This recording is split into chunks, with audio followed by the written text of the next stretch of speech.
नमस्कार विद्यार्थियों, हिंदी की ऑनलाइन क्लासेस में आपका स्वागत है। बीए भाग प्रथम आदिकाल और भक्तिकाल के बारे में हम चर्चा कर रहे थे। तो भक्तिकालीन जो कवि हैं, जैसे मैंने आपको कबीर के बारे में बताया, उसी तरह से आज हम एक नए कवि के रूप में विद्यापति को लेते हैं। मैथिल कोकिल विद्यापति अपनी जो पदावली है उसको लेकर बहुत प्रसिद्ध हुए हैं और जन जन के कंठ तक इनकी पदावली गाई जाती है, क्योंकि ये मिथिला भाषा में लिखते हैं, मैथिली में लिखते हैं। तो मैथिली जो है एक आम आंचलिक भाषा है जिसमें सबको विद्यापति की जो पदावली है कंठहार बनी हुई है। ये कवि विद्यापति की प्रतिमा है।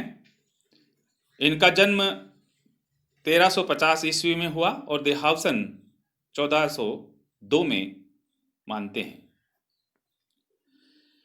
मैथिल कोकिल के नाम से ख्यात विद्यापति के पिता गणपति ठाकुर स्वयं कवि थे तथा उन्होंने गंगा भक्ति तरंगिणी नामक ग्रंथ का प्रणयन भी किया था। विद्यापति के पिता तथा पूर्वज मिथिला के राजदरबार में सम्मानित थे। विद्यापति को विरासत में साहित्यिक वातावरण तथा साहित्य और शास्त्र के अध्ययन की सुविधा प्राप्त हुई। विद्यापति मिथिला के राजा शिवसिंह के दरबारी कवि थे। राजा शिवसिंह उन्हें अपना हितैषी ही नहीं, मित्र, बंधु, सहचर तथा अपने दरबार का अमूल्य रत्न मानते थे। विद्यापति संस्कृत के प्रकांड पंडित थे, तथापि उन्हें अपभ्रंश और मिथिला से भी बहुत प्रेम था। इस संग्रह के अधिसंख्य के गीत श्रृंगारपरक हैं, भक्ति भावनापरक हैं और थोड़े से जो पद हैं वो अन्य विषयों में पर आधारित हैं। श्रृंगार परक पदों में राधा कृष्ण नायक नायिका के रूप में उपस्थित हैं, जिनके बहाने विद्यापति ने मिलन, विरह, वैसंधि, नश्वर शिव आदि का मनोहारी चित्रण किया है। भक्ति परक पदों में शिव, दुर्गा, गंगा, गौरी आदि की स्तुतियां की है। अन्य पदों में मिथिला के लोक जीवन की विद्रूपताओं को अंकित किया गया है। विद्यापति पदावली का मूल भाव श्रृंगारिक है तथा ये पद उन्होंने राजा शिवसिंह को सुनाकर प्रसन्न करने के लिए रचे थे। राजा शिवसिंह की मृत्यु के बाद विद्यापति के जीवन में निराशा छा गई। उनकी प्रवृत्ति भक्ति में लीन हो गई और उन्होंने भक्ति के पद रचे। कुछ लोग उन्हें भक्त कवि भी मानते हैं, पर आचार्य रामचंद्र शुक्ल ने विद्यापति के इस काव्य की मूल चेतना श्रृंगार को ही माना है।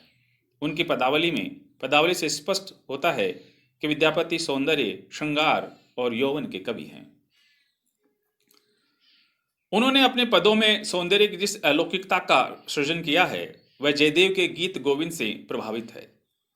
पदों में माधुर्य भाव, कल्पना वैभव तथा संगीतात्मकता, कोमलकांतता के कारण विद्यापति को मैथिली का जयदेव भी कहा जाता है। गीति काव्य की दृष्टि से विद्यापति का काव्य उत्कृष्ट है। वे कृष्ण भक्त कवि हैं, पर मुक्त काव्य के क्षेत्र में उनका स्थान बहुत ऊंचा है। दरबारी कवि होते हुए भी विद्यापति के पदों में जनजीवन का आकर्षक वर्णन मिलता है। इनका आपके पाठ्यक्रम में संकलित जो पद है, प्रथम पद है, वो आपको मैं पढ़ के बता देता हूं, फिर इसकी व्याख्या करते हैं। नंदक नंदन कदम बेरी, तरु तरे धीरे धीरे मुरली बजाओ, समय संकेत निकेतन बैसल, बेरी बेरी बोली पठाओ। सामरी तोरी लागी अनुखन, विकल मुरारी, जमुना तीर उपवन उद्वेगल, फिरी फिरी ततहि निहारी। गोरस बेचई अबइत जाइत, जनि जनि पुछ बनमारी। तोहि मतिमान सुमति मधुसूदन, वचन सुनह कछु मोरा। बनई विद्यापति सुन बर जोवती, बंदह नंद किशोरा। नंदक नंदन कदम बेरी तरु तरे। नंदक, नंद के पुत्र, नंदन वो भी पुत्र ही होता है।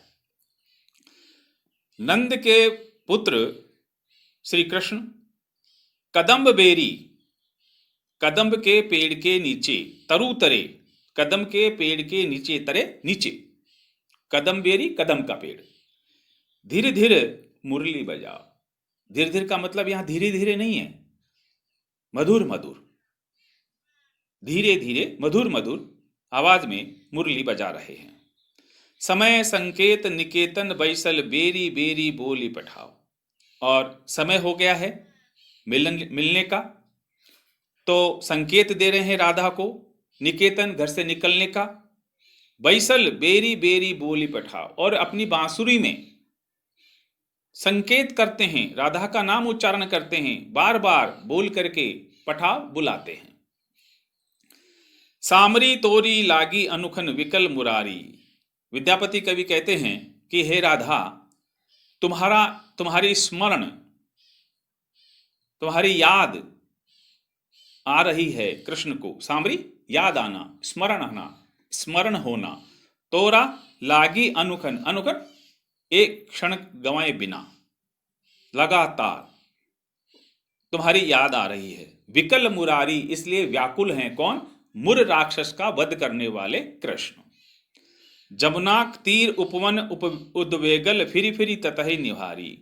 जमुनाक यानी यमुना नदी के तीर किनारे, उपवन जो सुनहरा बगीचा है, उद्वेगल व्याकुल होकर के, बेचैन होकर के, फिरी फिरी बार बार, ततहि तुम्हें ही निहारी, निहार रहे हैं, तुम्हें ही देख रहे हैं। हे राधा, यमुना नदी के किनारे सुंदर बगीचे में व्याकुल होकर बार बार तुम्हें ही निहार रहे हैं, तुम्हें ही देख रहे हैं। गोरस बेचई अब इत जाए, यही समय होता है जब राधा गाय का जो दूध है, दही है, वो बेचने जाती है। जनी जनी पुच्छ बनवारी, और उसके साथ में जो और गोपियां जाती थी, उनको जनी जनी, एक एक गोपी को पूछ रहे हैं बनमारी, वन में विचरण करने वाले कृष्ण। तोहे मतिमान सुमति मधुसूदन वचन सुनह कछु मोरा। तोहे मतिमान, हे श्रेष्ठ बुद्धि वाली, सुमति अच्छी बुद्धि वाली, मधुसूदन कृष्ण, वचन सुनह कछु मोरा, कृष्ण तुम्हें याद कर रहे हैं, मेरी बात सुनिए, कृष्ण तुम्हें याद कर रहे हैं, तुम्हें मानते हैं, तुम्हें बुला रहे हैं। बने विद्यापति सुन बर जोवती, विद्यापति कहते हैं कि हे श्रेष्ठ युवतियों में श्रेष्ठ युवती सुनो। विद्यापति सुन, बर यानी श्रेष्ठ, जोवती युवती, बंद है नंद किशोरा, नंद किशोर तुम्हारी अभ्यर्थना कर रहे हैं, तुम्हें बुला रहे हैं, तुम भी जो है उनकी बात मानो और उनकी वंदना करो। व्याख्या भी बता देता हूं मैं, प्रसंग देख लीजिएगा। कवि विद्यापति श्रृंगार के अप्रतिम कवि हैं और उनके पदावली श्रृंगार रस से आप्लावित है। कवि ने श्रृंगार वर्णन से पूर्व श्रृंगार के देवता श्री कृष्ण की अभ्यर्थना की है, जो उचित है। संदर्भ क्या है? उपयुक्त पद हमारे पाठ्यक्रम में संकलित भक्तिकालीन कवि मैथिल कोकिल विद्यापति द्वारा रचित पदावली से लिया गया है। कवि विद्यापति कहते हैं कि कृष्ण कदम्ब के पेड़ के नीचे त्रिभंगी मुद्रा में खड़े होकर मधुर मधुर मुरली बजा रहे हैं और संकेतों से राधा को बुलाते हैं। नंद के पुत्र श्री कृष्ण कदम्ब वृक्ष के नीचे धीरे धीरे मुरली बजा रहे हैं। नियत समय पर संकेत किए हुए स्थान पर आकर बैठ गए हैं और अनेक बार आमंत्रित भी कर चुके हैं। वंशी में पुकार रहे हैं, हे सुंदरी, तुम्हारे प्रेम में श्री कृष्ण आकुल व्याकुल हैं, प्रतिपल तुम्हारी स्मृति उन्हें व्याकुल बना रही है।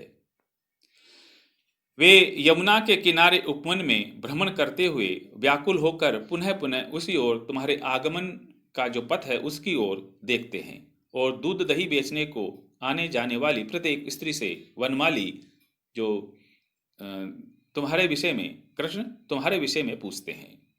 श्री कृष्ण के मन में तुम निवास करती हो, श्री कृष्ण तुम पर आसक्त और अनुरक्त हैं।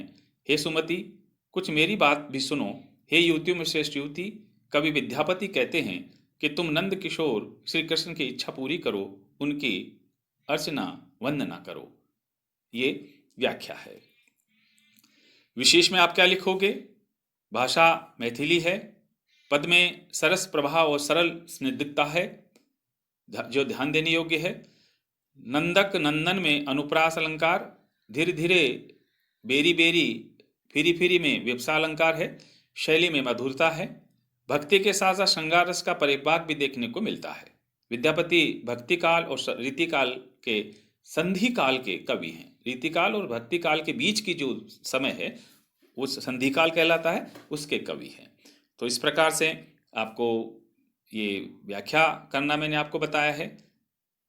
थोड़ी सी, क्योंकि शब्द जो है मैथिली भाषा के हैं तो आपके समझ में थोड़ा सा कम आया होगा, लेकिन आप बना के देखिए, शब्दों के अर्थ निकाल के देखिए, आपको अच्छी तरह समझ में आ जाएगा। अगले वीडियो में फिर मिलेंगे, तब तक के लिए नमस्ते।